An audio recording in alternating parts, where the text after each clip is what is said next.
लाभार्थियों से पीएम मोदी करेंगे संवाद। आज विकसित भारत संकल्प यात्रा के लाभार्थियों से संवाद। वीडियो कॉन्फ्रेंसिंग के जरिए लाभार्थियों से संवाद करेंगे पीएम। आज असम में प्रवेश करेगी भारत जोड़ो न्याय यात्रा। राहुल गांधी का 17 जिलों को कवर करने का लक्ष्य।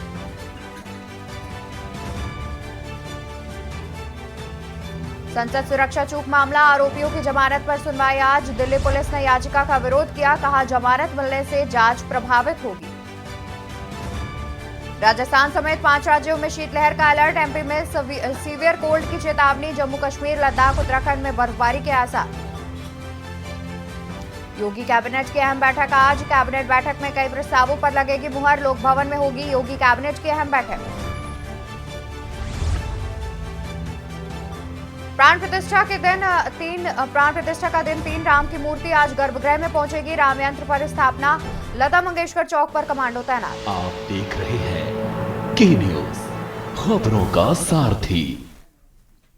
नमस्कार, मैं हूं आपके साथ अवंतिका अवस्थी। स्वागत है आपका। आप देख रहे हैं देश की बात। रुक करते हैं आज की तमाम बड़ी खबरों की ओर। खबर आपको बता दें, जहां पर लाभार्थियों से पीएम मोदी करेंगे संवाद। आज पीएम मोदी लाभार्थियों से संवाद करेंगे, जहां पर विकसित भारत संकल्प यात्रा के लाभार्थियों से प्रधानमंत्री संवाद करेंगे।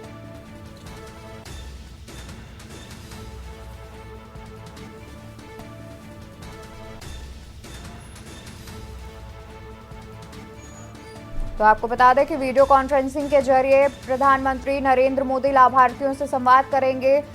वहीं बीजेपी प्रदेश अध्यक्ष भूपेंद्र सिंह भी इस कार्यक्रम में शामिल होंगे। बीजेपी प्रदेश अध्यक्ष भूपेंद्र सिंह चौधरी भी इस कार्यक्रम में होंगे शामिल। उप मुख्यमंत्री ब्रजेश पाठक, केशव प्रसाद मौर्य भी कार्यक्रम में शामिल होते हुए नजर आएंगे। आपको बता दें कि प्रदेश उपाध्यक्ष और प्रदेश महामंत्री भी इस कार्यक्रम में होंगे शामिल। दोपहर 12 बजे से शुरू किया जाएगा संवाद कार्यक्रम। दोपहर 12 बजे से संवाद कार्यक्रम शुरू किया जाएगा, जिसमें लाभार्थियों से प्रधानमंत्री नरेंद्र मोदी संवाद करते नजर आएंगे। विकसित भारत संकल्प यात्रा के लाभार्थियों से प्रधानमंत्री नरेंद्र मोदी करेंगे बातचीत। इस कार्यक्रम की शुरुआत दोपहर 12 बजे के बाद से की जाएगी। वीडियो कॉन्फ्रेंसिंग के जरिए प्रधानमंत्री जुड़ेंगे और लाभार्थियों से बातचीत करते हुए नजर आएंगे। तो वहीं खबर आपको बता दें, जहां पर योगी कैबिनेट की आज होगी अहम बैठक। सीएम योगी की अध्यक्षता में कैबिनेट बैठक। योगी कैबिनेट की आज अहम बैठक होनी है, जिसमें मुख्यमंत्री योगी आदित्यनाथ इस बैठक की अध्यक्षता करेंगे। आपको बता दें कि मुख्यमंत्री योगी आदित्यनाथ की अध्यक्षता में कैबिनेट बैठक का आयोजन किया जाना है। इस कैबिनेट बैठक में कई प्रस्तावों पर मुहर भी लगेगी। गन्ना मूल्य में वृद्धि का प्रस्ताव हो सकता है वापस।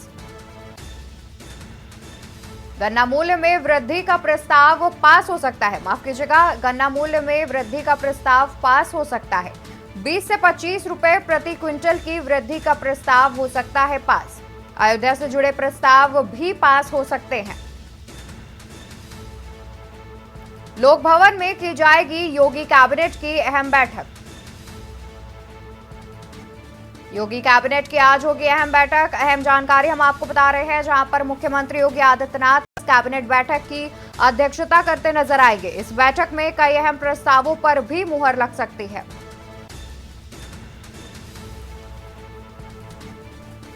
तो आपको बता दें कि योगी कैबिनेट की अहम बैठक होनी है। ऐसी खबर पर ज्यादा जानकारी के लिए लखनऊ से संवाददाता कौशलेंद्र उपाध्याय जुड़े हुए हैं। कौशलेंद्र, देखा जाए तो जिस तरीके से आज अहम बैठक का आयोजन किया जाना है कैबिनेट बैठक की, और इसकी अध्यक्षता खुद मुख्यमंत्री कर रहे हैं, जानकारी सामने आ रही है कि आज कई प्रस्तावों पर मुहर भी लग सकती है, जिसमें गन्ना मूल्य एक अहम प्रस्ताव नजर आ रहा है। इस बारे में क्या कुछ जानकारी है?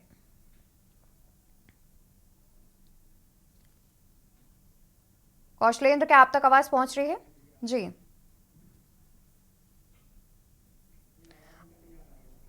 कौशलेंद्र अनम्यूट, आपकी आवाज हम तक नहीं आ रही है।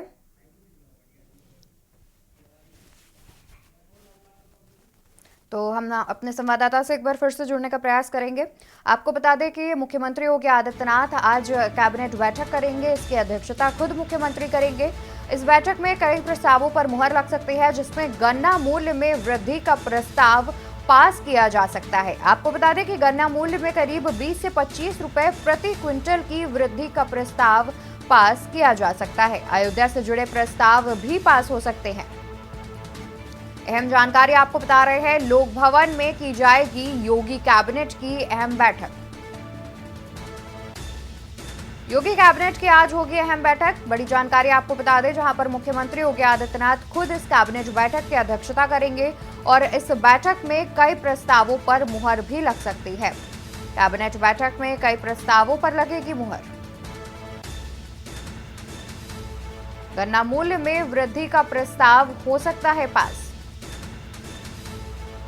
गन्ना मूल्य में वृद्धि का प्रस्ताव भी पास किया जा सकता है। करीब 20 से 25 रुपए प्रति क्विंटल की वृद्धि का प्रस्ताव पास किया जा सकता है। कुछ इस प्रकार से अनुमान लगाए जा रहे हैं। इसके अलावा रामनगरी अयोध्या से जुड़े प्रस्ताव भी आज इस बैठक में पास किए जा सकते हैं।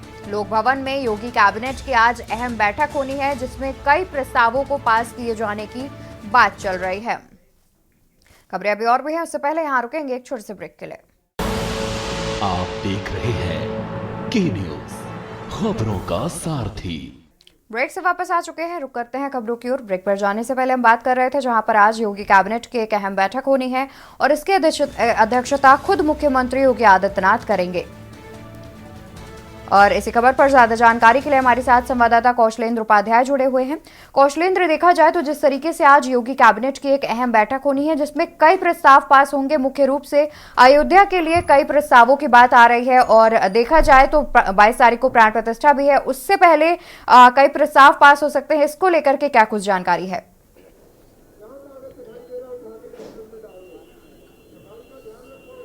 जी बिल्कुल, देखिए आज जो योगी कैबिनेट के फैसले बहुत अहम होंगे, क्योंकि 22 तारीख को श्री राम मूर्ति प्राण प्रतिष्ठा अयोध्या में होना है और वहीं कई बड़े कार्यक्रम लगे हैं और कई ऐसी योजनाएं हैं जिनको धरातल पर उतारने की तैयारी की जा रही है। इसको देखते हुए कई अहम फैसले, करीब 1.5 दर्जन ऐसे फैसले प्रस्ताव आज अहम हैं और जिनको योगी कैबिनेट में आज जो है पास किया जाएगा।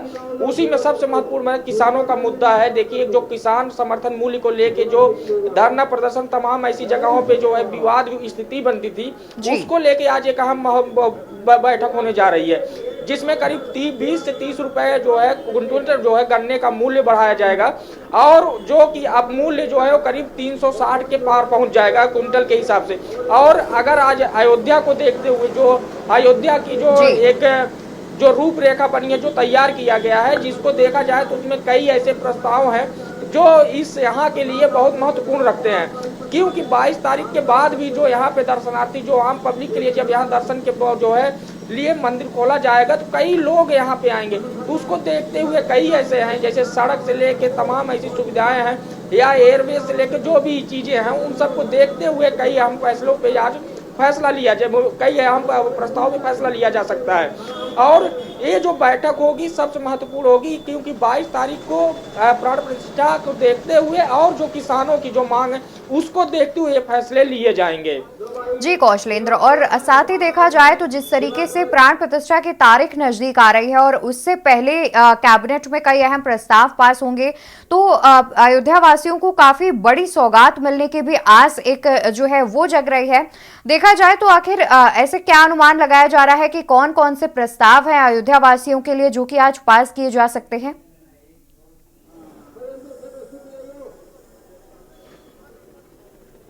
देखिए, आपको बताएं कि कई ऐसे जो आसपास के जो जिले हैं, वहाँ की जो सड़कें, जो तमाम चीजें हैं, जो खामियां हैं, उनको लेके प्रस्ताव तैयार किया होगा, क्योंकि जो आसपास के जिलों से, जैसे अगर यहाँ के जो अयोध्या के जो जिले देखें, करीब 8 जिलों को घेरते हुए अयोध्या के पास में 8 जिले लगभग लगते हैं।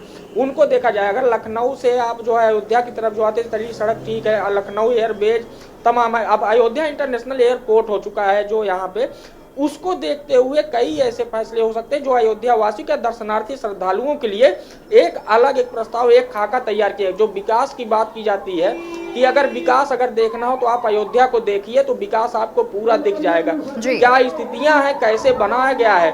और जो आज की अयोध्या जो है उन लोगों को देखे, जो पहले की अयोध्या के उस अयोध्या में बहुत बड़ा एक फर्क आ गया चुका है, यही विकास का कारण है। और योगी सरकार लगातार जो फैसले ले रही है, जो अभी सरकार बनने के बाद पहला ऐसा जब दीपावली का यहाँ कार्यक्रम जब रखा है, जब दिए जलाए गए, खुद यूपी सरकार अपने ही रिकॉर्ड को तोड़ती चली जा रही थी और आज भी वही रिकॉर्ड बना चला जा रहा है। गिनीज वर्ल्ड रिकॉर्ड में जो है अगर देखा जाए सबसे ज्यादा दिए जलाने वाले जो अयोध्या का जो कार्यक्रम है वो है।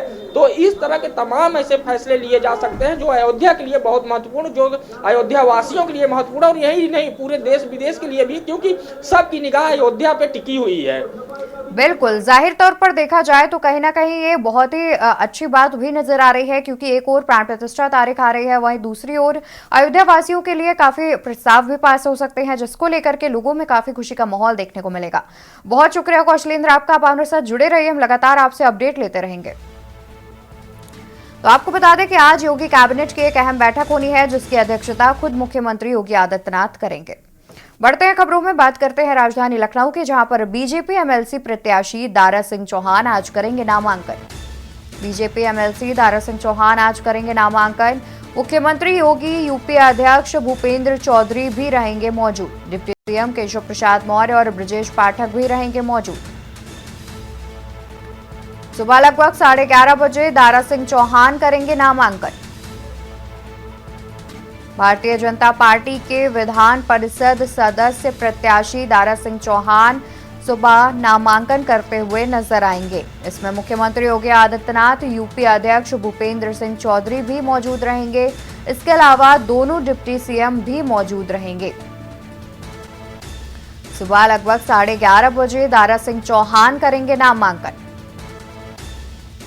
बीजेपी एमएलसी दारा सिंह चौहान आज करेंगे नामांकन। अहम जानकारी आपको बता रहे हैं, नामांकन प्रक्रिया के दौरान मुख्यमंत्री योगी आदित्यनाथ, यूपी अध्यक्ष भूपेंद्र चौधरी रहेंगे मौजूद। इसके अलावा दोनों डिप्टी सीएम और अन्य वरिष्ठ नेताओं के साथ भाजपा प्रदेश मुख्यालय से भाजपा विधानमंडल दल कार्यालय पहुंचेंगे। तो इसी खबर पर ज्यादा जानकारी के साथ हमारे साथ संवाददाता कौशलेंद्र उपाध्याय लगातार जुड़े हुए हैं। कौशलेंद्र, देखा जाए तो जिस तरीके से आज बीजेपी एमएलसी दारा सिंह चौहान के नामांकन की बात सामने आ रही है, जिसमें देखा जाए तो मुख्यमंत्री समेत तमाम वरिष्ठ नेता भी मौजूद रहेंगे नामांकन प्रक्रिया के दौरान, अतिरिक्त क्या कुछ जानकारी है?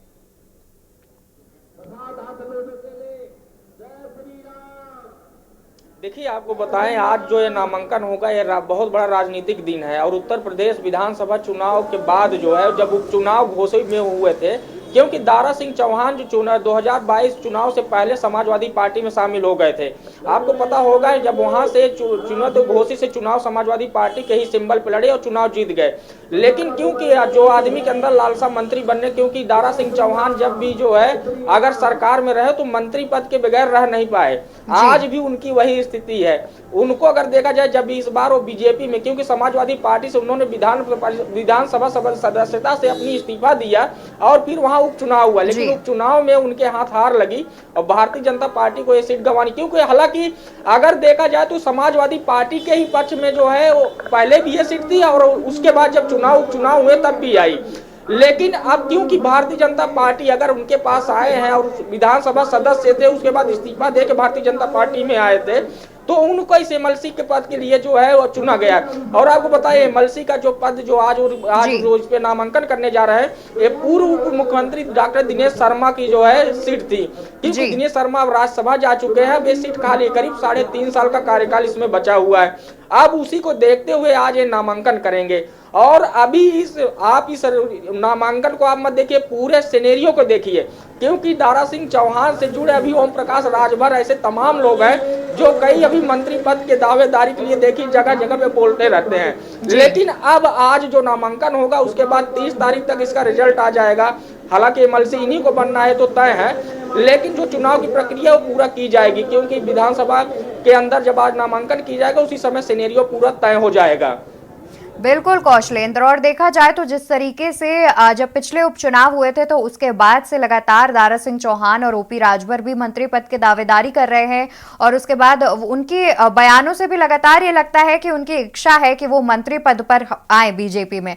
और उसके बाद देखा जा रहा है तो आज नामांकन भी किया जा रहा है, और जैसे कि आपने भी जानकारी दी कि करीब 30 तारीख तक रिजल्ट भी आ जाएगा। और जिस तरीके से मुख्यमंत्री के साथ और तमाम वरिष्ठ नेताओं के साथ आज जाकर के नामांकन प्रक्रिया की जाएगी, तो जाहिर तौर पर कहीं ना कहीं ये उनके लिए भी खुशी वाली बात है, क्योंकि जैसे कि आपने भी बताया कि उन्हें लगातार मंत्री पद पर बने रहने में काफी खुशी रहती है, और वो हर सरकार में मंत्री पद के लिए ही आगे बढ़ते हैं।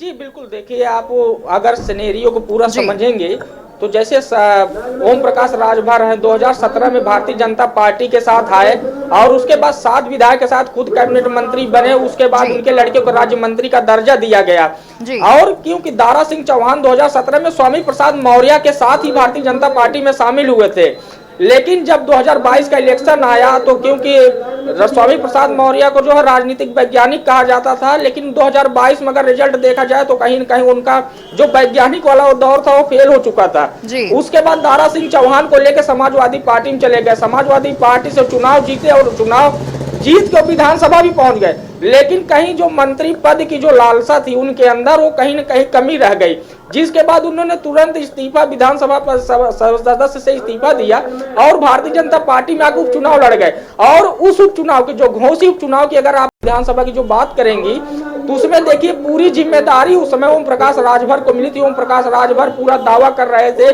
कि हम इस सीट को भारतीय जनता पार्टी के खाते में डालेंगे, पूरी कोशिश भी किए, लेकिन वहां हार मिली।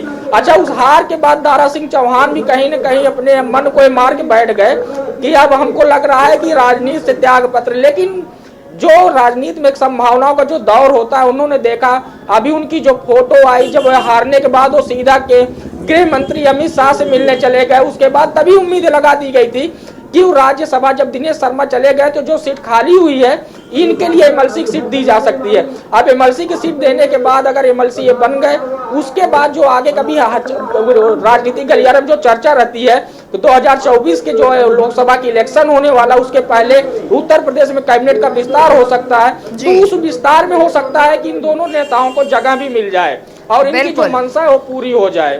बिल्कुल, जाहिर तौर पर देखा जा रहा है तो आने वाले चुनाव से पहले कहीं ना कहीं ये प्रक्रिया की जा रही है। बहुत शुक्रिया कौशलेंद्र आपका ज्यादा जानकारी दर्शकों तक पहुंचाने के लिए। तो आपको बता दें कि आज बीजेपी एमएलसी दारा सिंह चौहान लगभग सुबह 11:30 बजे जाकर अपना नामांकन करेंगे और यहां रुकेंगे एक छोटे से ब्रेक के लिए, जल्द हाजिर होंगे। ब्रेक से वापस आ गए हैं, रुक करते हैं खबरों की ओर। खबर आपको बता दें जहां पर राजधानी के ग्रामीण क्षेत्र में हत्या से मचा हड़कंप। 23 वर्षीय अरुण यादव की गोली मारकर की गई हत्या। युवक की हत्या कर बदमाश हुआ फरार। माल क्षेत्र में रिश्तेदार के घर रहता था अरुण। युवक की हत्या कर बदमाश हुआ फरार। माल क्षेत्र में रिश्तेदार के घर रहता था अरुण। सूचना पर पहुंची पुलिस मामले की जांच पड़ताल में जुटी। माल थाना क्षेत्र के थावर गांव की यह घटना बताई जा रही है। खबर आपको बता दें जहां पर राजधानी लखनऊ के ग्रामीण क्षेत्र में हत्या से मचा हड़कंप। 23 वर्षीय अरुण यादव की गोली मारकर की गई हत्या। युवक की हत्या कर बदमाश हुआ फरार। माल क्षेत्र में रिश्तेदार के घर रहता था मृतक युवक। युवक की हत्या कर बदमाश मौके से हुआ फरार। माल क्षेत्र में रिश्तेदार के घर रहता था अरुण। सूचना पर पहुंची पुलिस मामले की जांच में जुटी। आज थाना माल अंतर्गत थावर कस्बे में एक अरुण यादव नाम के युवक जिसकी उम्र लगभग 25 वर्ष है, उसकी कनपट्टी पर गोली मारकर हत्या की गई है। इस संबंध में जानकारी की गई तो ज्ञात हुआ कि वह मिठाई की दुकान कर रहा था पिछले 5-6 महीने से और मूलतः रहने वाला दुबग्गा थाने का था, लेकिन माल थाने में ही सैमसी गांव में अपने मौसी के यहाँ रह करके पला बढ़ा था और उसी के बगल में ही थावर कस्बे में ये अपनी मिठाई की दुकान कर रहा था। अभी तक परिजनों के द्वारा कोई तहरीर नहीं दी गई है और कोई संदेह भी नहीं व्यक्त किया गया है, फिर भी समस्त बिंदुओं पर विवेचना और जांच की जा रही है। तो बता दें कि एक हत्याकांड हुआ है जिसमें एक युवक की गोली मारकर हत्या की गई है। ऐसी खबर पर ज्यादा जानकारी के लिए हमारे साथ संवाददाता भरत सेठी जुड़े हुए हैं। भरत, आखिर क्या जानकारी निकलकर सामने आ रही है, किन वजहों से हत्या की गई है? देखिए, बिल्कुल कल रात की मामला है ये। रात अपनी दुकान पर अपने होटल पर था। आवाज कट रही है जब ग्रामीण क्षेत्र का पूरा ये मामला है। फिलहाल मौके पर जानकारी पुलिस को मिली थी कि यहाँ पर युवक की हत्या कर दी गई है, गोली मारी गई है। जब पुलिस मौके पर पहुंची तो जानकारी हुई उसकी कनपटी पर पिस्टल लगाकर उसको मारा गया है। फिलहाल जैसे ही ग्रामीण इलाके में जानकारी मिली कि युवक की गोली मार कर हत्या हो गई है, वहाँ पे तमाम गया और मौके पर भी फिलहाल पुलिस को जो जानकारी तमाम जो सबूत है वो जुटा रही है। सबसे बड़ी बात यह है कि अभी किसी तरह का देर रात तक कोई भी जो पुलिस जो तहरीर नहीं दी गई परिवार वालों की तरफ से, अब कोई भी शक किसी के ऊपर नहीं जताया गया। लेकिन हर एंगल से तभी पुलिस तफ्तीश पे जुटी हुई है, क्योंकि ये युवक की हत्या है, ये अरुण यादव है। ये बेसिकली जो रहने वाला था वो लखनऊ के जो बग्गा क्षेत्र का था और माल क्षेत्र में अपने रिश्तेदार के यहाँ ही रहता था, बचपन से वहीं पे ही रहता था। और वहीं पे उसी इलाके में माल सेंटर के पिछले 5 से 6 महीने पहले एक होटल खोला था जहां पर ये अपना काम करता था। फिलहाल उसी होटल में उसकी दुकान के बाहर उसकी गोली मार के हत्या कर दी गई है। जो पुलिस के तमाम जो अधिकारी हैं अब मामले की जांच पड़ताल में जुटे हैं और हर एंगल से जांच की जा रही है कि आखिरकार ये वजह क्या है, क्यों हत्या को अंजाम दिया गया। तमाम एंगलों से पुलिस जांच पड़ताल कर रही है। जी बिल्कुल। और देखा जाए तो जिस तरीके से आपने भी जानकारी दी कि अभी तक किसी पर शक नहीं जताया जा रहा है, संदिग्ध कोई संदिग्ध के घेरे में नहीं आ रहा है, लेकिन तभी क्या अभी तक आरोपी की कोई खबर लग पाई है या फिर पुलिस अभी तक आरोपी के पास तक पहुंच पाई हो? देखिए, जो पुलिस की टीम है, कई टीम गठित कर दी गई है, उनको लगा दिया गया है और गांव ग्रामीण क्षेत्र में लोगों से पूछताछ भी की जा रही है क्या कोई विवाद तो नहीं था। क्योंकि जो आपको जो बता रहे हैं वो उनके परिवार वालों ने भी किसी प्रकार की तहरीर नहीं दी और ना ही किसी के नाम को उजागर किया है कि किसी पर शक जाहिर किया है। लेकिन कहीं ना कहीं अब पुलिस भी हर मामले पे जांच कर रही है। जो अगल बगल जो दुकानदार थे उनसे पूछताछ कर रही है कि क्या किसी से कोई विवाद तो इस बीच नहीं हुआ था। तमाम एंगलों से जांच पड़ताल कर रही है। जल्द ही पुलिस का जो बड़े अधिकारी को कहना है, डीसीपी राहुल का कहना है कि जो आरोपियों तक पहुंचेंगे, लेकिन कहीं ना कहीं जिस तरीके से युवक की हत्या हुई है कहीं ना कहीं पुलिसिंग पर भी सवाल खड़ा कर दिया गया है। जी बिल्कुल, जाहिर तौर पर देखा जाए तो कहीं ना कहीं अब ये जांच का विषय भी है, क्योंकि अभी भी संदिग्ध के घेरे में कोई नहीं आ रहा है और परिवार वालों को भी किसी पर शक नहीं है। तो जाहिर तौर पर यहाँ पर पुलिस को जांच करनी होगी और देखना होगा कि आखिर किन वजहों से युवक की हत्या की गई है। बहुत शुक्रिया भरत आपका ज्यादा जानकारी दर्शकों तक पहुंचाने के लिए। तो आपको बता दें कि एक 23 वर्षीय युवक की गोली मारकर हत्या कर दी गई है। युवक लखनऊ के दुबग्गा इलाके का रहने वाला था, लेकिन अपने रिश्तेदार के घर माल क्षेत्र में रह रहा था। बचपन से ही वहां पर वो युवक रह रहा था। फिलहाल अभी तक किन वजहों से हत्या की गई है और किसने हत्या की है इसकी भी जानकारी नहीं निकलकर सामने आई है। पुलिस मामले की जांच पड़ताल कर रही है, जल्द इस मामले में खुलासा किया जाएगा।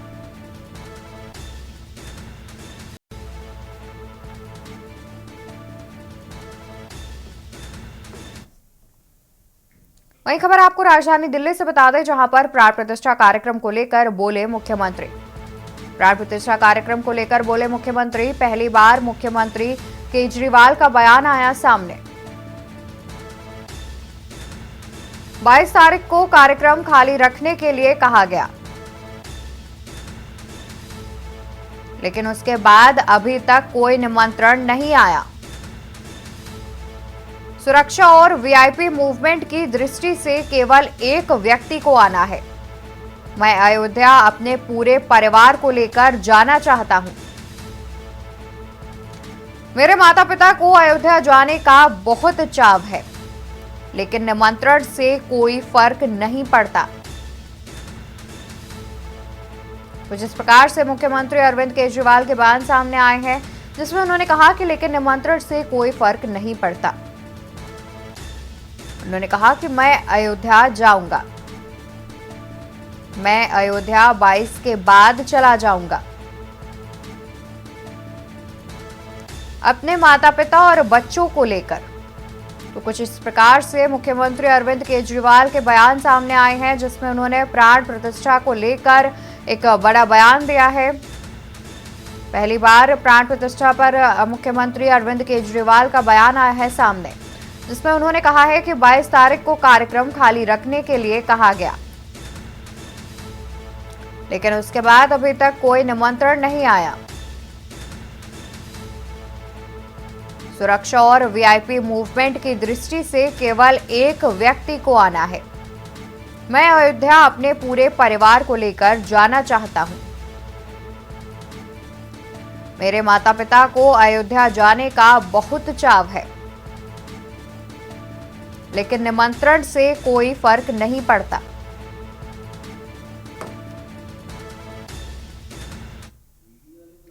बात करते हैं राजधानी लखनऊ के, जहां पर नशे में धुत युवती का वीडियो हुआ वायरल।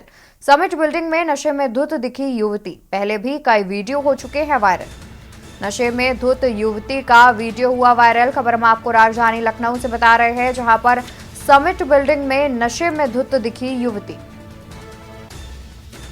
पहले भी इस तरीके के कई वीडियो हो चुके हैं वायरल। विभूति खंड क्षेत्र के समिट बिल्डिंग का बताया जा रहा है पूरा मामला। खबर आपको राजधानी लखनऊ से बता रहे हैं, जहां पर नशे में धुत युवती का वीडियो हुआ वायरल। समिट बिल्डिंग में नशे में धुत दिखी युवती। पहले भी कई वीडियो सोशल मीडिया पर हो चुके हैं वायरल।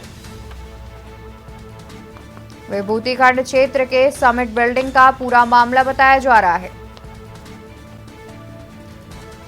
खबर हम आपको बता रहे हैं, जहां पर नशे में धुत युवती का वीडियो हुआ वायरल। समिट बिल्डिंग में नशे में धुत दिखी युवती। टीवी स्क्रीन पर यह वीडियो दिखा रहे हैं। यह वीडियो तेजी से वायरल हो रहा है। समिट बिल्डिंग का यह वीडियो बताया जा रहा है, जहां पर युवती नशे में धुत है। पहले भी इस तरीके के कई वीडियो हो चुके हैं वायरल।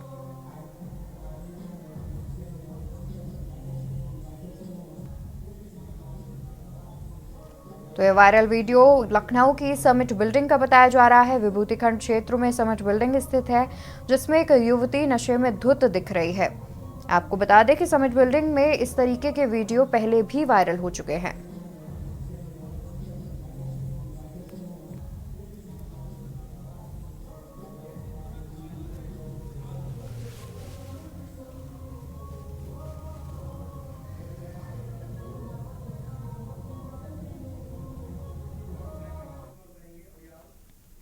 खबर आपको रायबरेली से बता दें, जहां पर तेज रफ्तार ने ली बाइक सवार की जान। सड़क किनारे खड़े ट्रक में टकराया बाइक सवार। सड़क किनारे खड़े ट्रक में टकराया बाइक सवार। ट्रक में टकराने से बाइक सवार की हुई मौके पर मौत।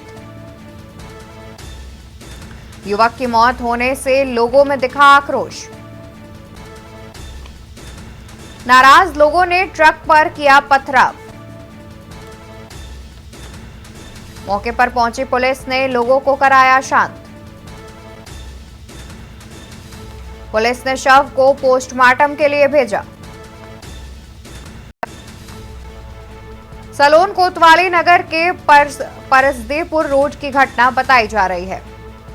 खबर रायबरेली से बता दें, जहां पर तेज रफ्तार ने ली बाइक सवार की जान।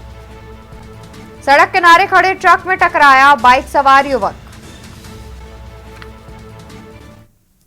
एक मृतक अवस्था में शुभम रस्तोगी, पिता का नाम मिस्टर अभय रस्तोगी है, यह मृत अवस्था में लाया गया। सर कितने बजे की घटना है?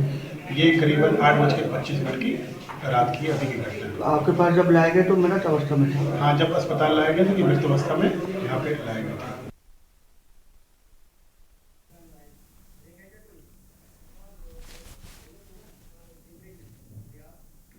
और यहाँ रुकेंगे एक छोटे से ब्रेक के लिए, जल्द हाजिर होंगे।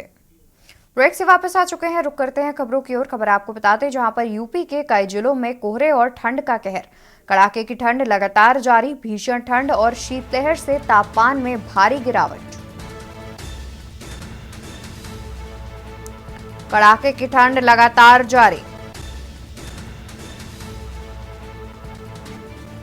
भीषण ठंड शीतलहर से तापमान में आई भारी गिरावट। लगातार ठंड होने से जनजीवन हो रहा प्रभावित। भीषण ठंड शीतलहर से तापमान में आई भारी गिरावट। लगातार ठंड होने से जनजीवन हो रहा प्रभावित।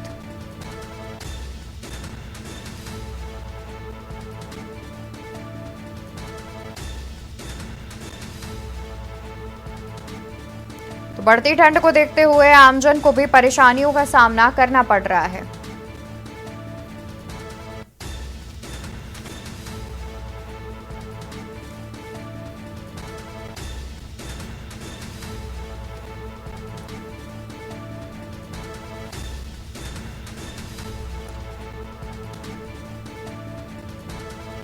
तो शीतलहर के चलते स्कूलों में भी बढ़ाया गया है अवकाश। इसी को लेकर हमारे साथ ग्राउंड जीरो से हमारे कई संवाददाता भी हमारे साथ लगातार जुड़े हुए हैं।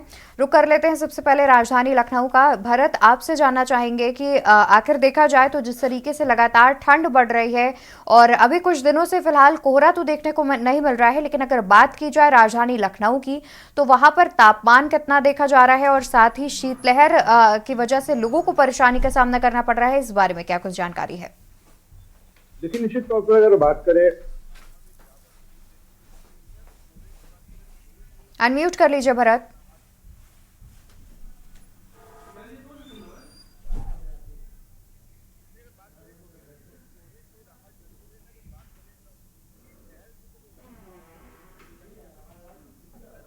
लोगों को दिक्कतों का सामना करना पड़ रहा है। अगर लखनऊ की बात करें, राजधानी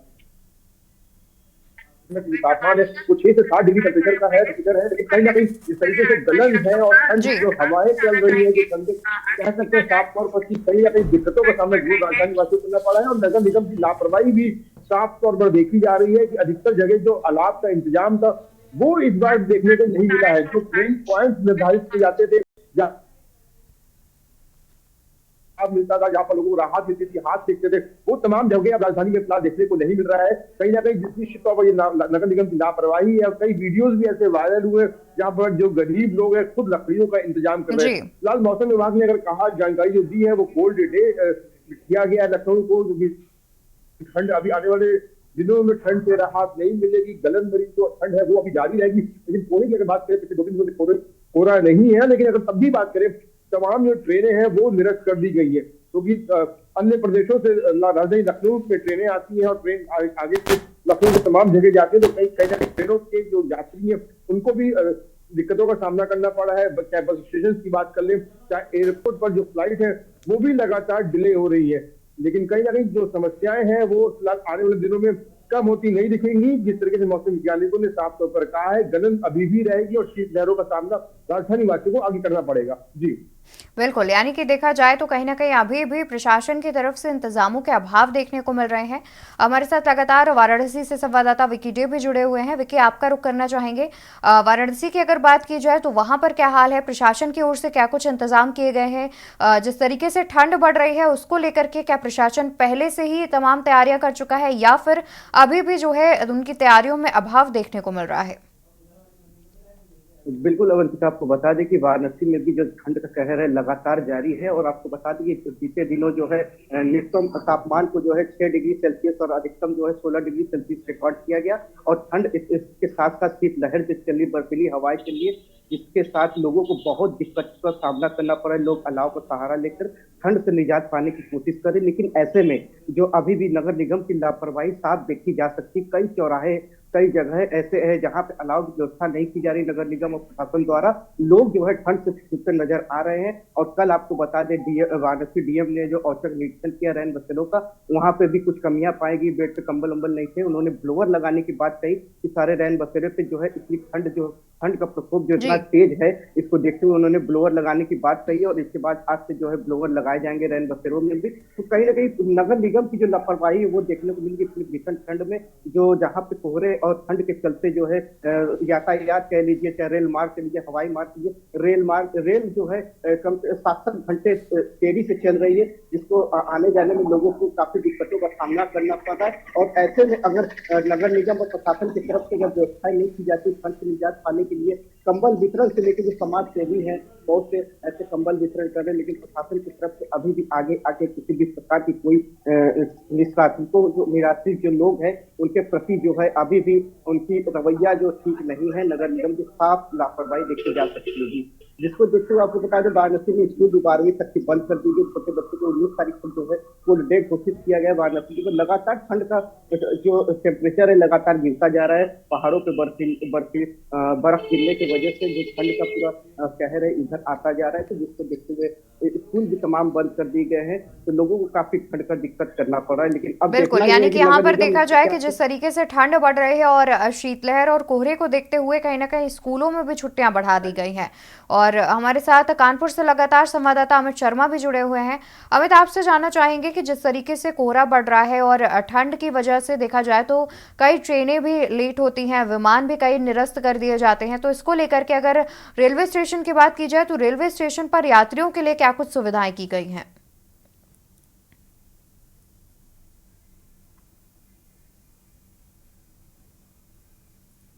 अनम्यूट कर लीजिए।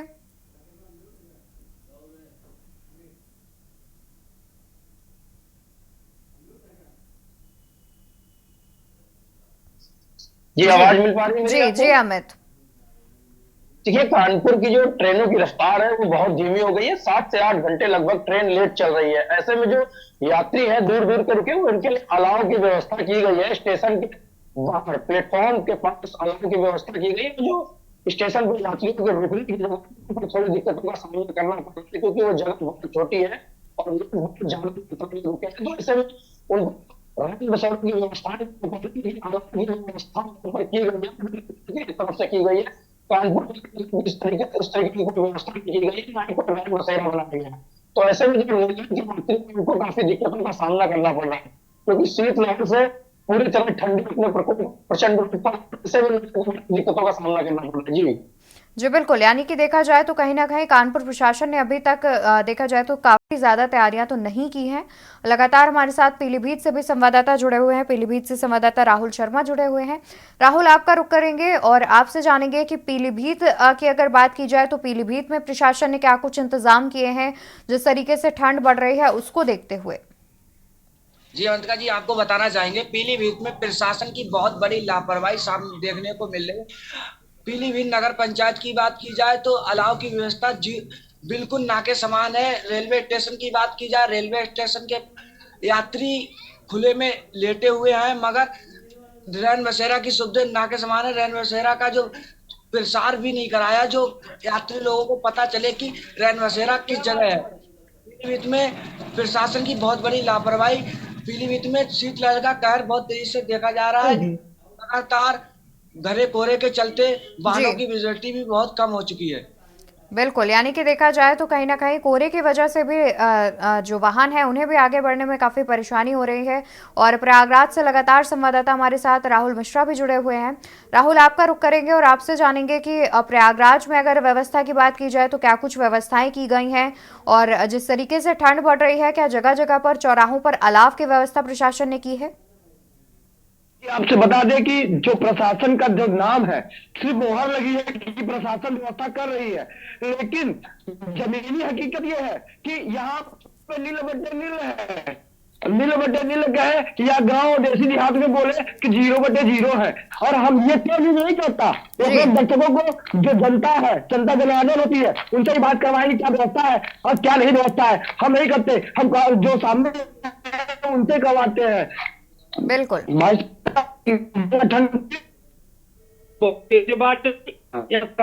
व्यवस्था नहीं है, कोई व्यवस्था नहीं है, कोई व्यवस्था हर व्यवस्था नाम पे नहीं है। ठंड की कोई व्यवस्था नहीं है। देखिए, आपको बता दें, भोजपुरिया बोलते हैं क्योंकि प्रयागराज में भोजपुरिया बोल रहे हैं, कह रहे हैं कि ठंड की व्यवस्था कोई नहीं है। सरकारी व्यवस्था क्या भाई साहब, क्या है? कोई व्यवस्था नाम चीज नहीं है। दादाजी क्या रहे, ठंड पड़ रही है, ठंड में है कोई व्यवस्था? कोई व्यवस्था नहीं है। कोई कम्बल अम्बल मिला? सरकारी व्यवस्था नाम कुछ नहीं है। अच्छा, क्या व्यवस्था न तो करने आया न कोई है। प्रशासन देख रहा है कि पानी की भी लिए जो 2 महीने से जल निगम खराब पड़ा है, उसकी भी व्यवस्था कोई नहीं कर रहा है। यहाँ कैसे आदमी जी रहे हैं, इसकी कोई भी व्यवस्था नहीं हो रहा। मतलब कि जो पानी की व्यवस्था भी नहीं है, पानी की भी व्यवस्था नहीं है। आपकी तो छोड़ दे, पानी भी नहीं है। नहीं सर, टंकी बंद है। बिल्कुल राहुल, देखा जाए तो कहीं ना कहीं प्रयागराज में भी प्रशासन की व्यवस्था की अगर बात की जाए तो वो व्यवस्था बदहाल नजर आ रही है। अभी तक प्रशासन ने कुछ इंतजाम नहीं किए हैं और जिससे लोगों को भी खासा परेशानियों का सामना करना पड़ रहा है। बहुत शुक्रिया आप सभी का ज्यादा जानकारी दर्शकों तक पहुंचाने के लिए। तो आपको बता दें कि जिस तरीके से लगातार ठंड बढ़ रही है, गलन बढ़ रही है और उसके बावजूद प्रशासन की बात की जाए तो कहीं ना कहीं प्रशासन अभी भी जमीनी स्तर पर उतनी तैयारियां नहीं कर पाया है। फिलहाल यहाँ पर रुकेंगे, एक छोटे से ब्रेक के लिए, जल्द हाजिर होंगे।